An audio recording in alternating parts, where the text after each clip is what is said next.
नमस्कार, आप देख रहे हैं पल्स 24 न्यूज और मैं हूं आपके साथ सुहानी बहुगुना। आइए करते हैं रुख इस वक्त की बड़ी खबर की ओर। वर्षा ऋतु के आते ही मानसून ने दस्तक दे दी है, जिसको लेकर उत्तराखंड सरकार पूरी तरह अलर्ट मोड पर नजर आ रही है।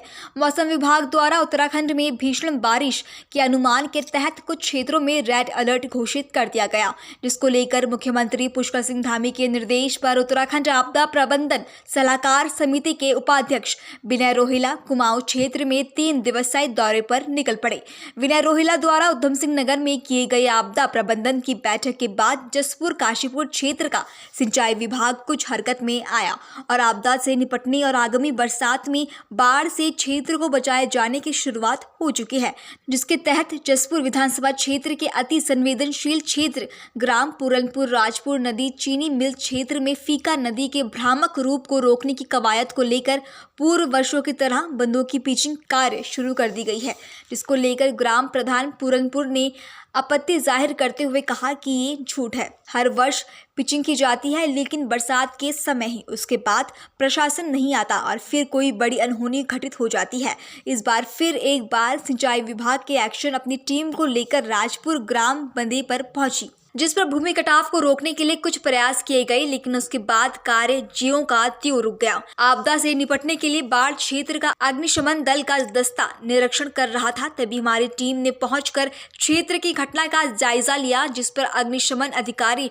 श्याम बहादुर थापा ने बताया कि हमारी टीम पूरी तरह मुस्तैद है और बाढ़ क्षेत्र का लगातार निरीक्षण किया जा रहा है। उनके बचाव के लिए यंत्र भी तैयार किए गए हैं, टीम भी तैयार है। जब बात ग्राम राजपुर पूरनपुर मार्ग पर बने फीका नदी बंदे की जाए तो कहा गया कि इस बंदे से जहां जसपुर की नादेही चीनी मिल के साथ उत्तर प्रदेश की भी कुछ गांवों पर भी खतरा मंडराता नजर आ रहा है। फीका नदी द्वारा भुगताव से नांदेही चीनी मिल के साथ उत्तर प्रदेश के ग्राम हरि किशनपुर जाफराबाद ग्राम राजपुर कॉलोनी को बड़ा खतरा हो सकता है। वहीं ग्राम प्रधान पूरनपुर हृदय सिंह चौहान ने बताया कि आपदा प्रबंधन मंत्री के आने की सूचना पर शायद सिंचाई विभाग जागा और लिपापोती करने की तैयारी में जुट गया, जो क्षेत्र के लिए घातक सिद्ध हो सकता है। लेकिन सरकार द्वारा 1 साल बाद भी जसपुर की नादेही चीनी मिल को बचाने का प्रयास नहीं किया जा रहा। चीनी मिल बर्बाद होने से क्षेत्र को भारी नुकसान हो सकता है। मिलता रहता है हमें कि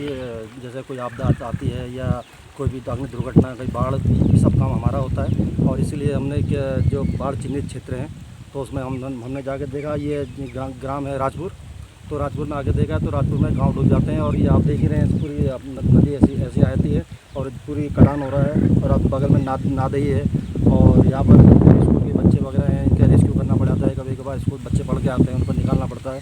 तो हम पहले से तैयारी में लगे पड़े हैं और जितने भी हमारे उपकरण हैं, आपदा के उपकरण हैं, सब तैयारी हालत में रखे हुए हैं और कहीं ऐसी घटना ना घटे, इसीलिए पहले से ही इसकी तैयारी कर रहे हैं। विभाग वाले जाने जो हमारा काम है, हम तो फायर के हैं, हमारा जो काम है वो तो हम कर ही रहे हैं। ये खैर कमियां हैं सिंचाई विभाग की भी, लेकिन मैं ऐसा नहीं कहूँगा, हो सकता है देर वो कुछ परेशानी हो उनकी, लेकिन काम कर रहे हैं। आप देख रहे हैं यहाँ पिचिंग में भरान वगैरह करा है और एरिया बारिश में दब गया है। आप वो कर रहे हैं, इसके बारे में तो मैं नहीं बोल सकता हूँ क्योंकि क्या तैयारी है। जी बिल्कुल, हम लोग सब तैयारी हालत में हैं और तैयारी हालत में रहेंगे और हमेशा तैयारी हालत में रहते हैं। हमारे कर्मचारी भी, ट्रेन कर्मचारी हैं, वो भी सब तैयारी हालत में रहते हैं। और ये बगल में बाढ़ चौकी है, बाढ़ चौकी में भी उनके कर्मचारी रहते हैं, एसडीआरएफ के, वो भी लाइन पे भी मैंने अपने पास से खुद कंप्लेन की थी। उसको देखते हुए पिछले वर्ष, एक वर्ष से पिछली बरसात पूरी बीतने के बाद भी साल भर से इस पर कोई काम नहीं हुआ। ये गिनती के ब्लॉक इसमें लगे हैं, इसके लिए भी बोला गया था, पर कभी तक कोई इस पर कार्रवाई नहीं हुई है। कल पानी एक बार नदी में आने के कारण फिर दोबारा से कट्टा मट्टी भरनी शुरू कर दी है, जो इसका स्थायी रूल नहीं है। और हमारे जो पूर्व विधायक डॉक्टर शैलेंद्र मोहन सिंघल जी हैं, उन्होंने सिंचाई विभाग से एनओसी मांगी थी कि ट्यूबवेल हम अपने पास से लगवा देंगे, एनओसी नहीं दी। वो बोले कि हम काम कराएंगे और अभी तक इस पर काम की कोई कार्रवाई नहीं हुई है।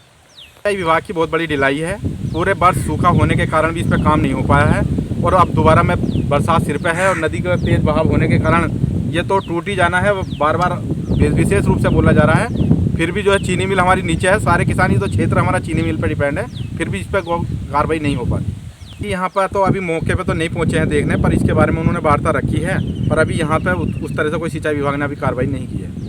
जो ये तो बिल्कुल फेल है। पिछली बार भी खूब काफ़ी कट्टा का पिचिंग हुई थी, जाल में भी मैंने लड़के जाल में बंधवाई थी, बाकी फेल है। ये चीज़ें सार्थक नहीं है यहाँ पर फीका नदी के ऊपर। तो वही बोला गया है कि अभी 6 ट्यूबवेल के लिए बोला था डॉक्टर साहब ने, देखो कब से इस पर काम होता है। बे ट्यूबवेल अगर इस पर लगती हैं तो कुछ मैं कहता हूँ राहत की सांस लेने को मिलेगी। इससे क्षेत्र तो सारे ही ग्रसित है। चीनी मिल जाती है तो पूरे जसपुर विधानसभा को नुकसानदायक है। सबसे बड़ी तो चीनी मिल है हमारे क्षेत्र की। इसके नीचे राजपुर, पूरनपुर, नादई, ये सभी जो है, फिर नीचे बॉर्डर का क्षेत्र लगता है, हरकिशनपुर है, जाफराबाद है, कई गाँव इसके क्षेत्र के कागारपुर पर खड़े हैं। ये थी इस वक्त की बड़ी खबर। ऐसी तमाम खबरों के लिए जुड़े रहिए हमारे साथ और देखते रहिए पल्स 24 न्यूज।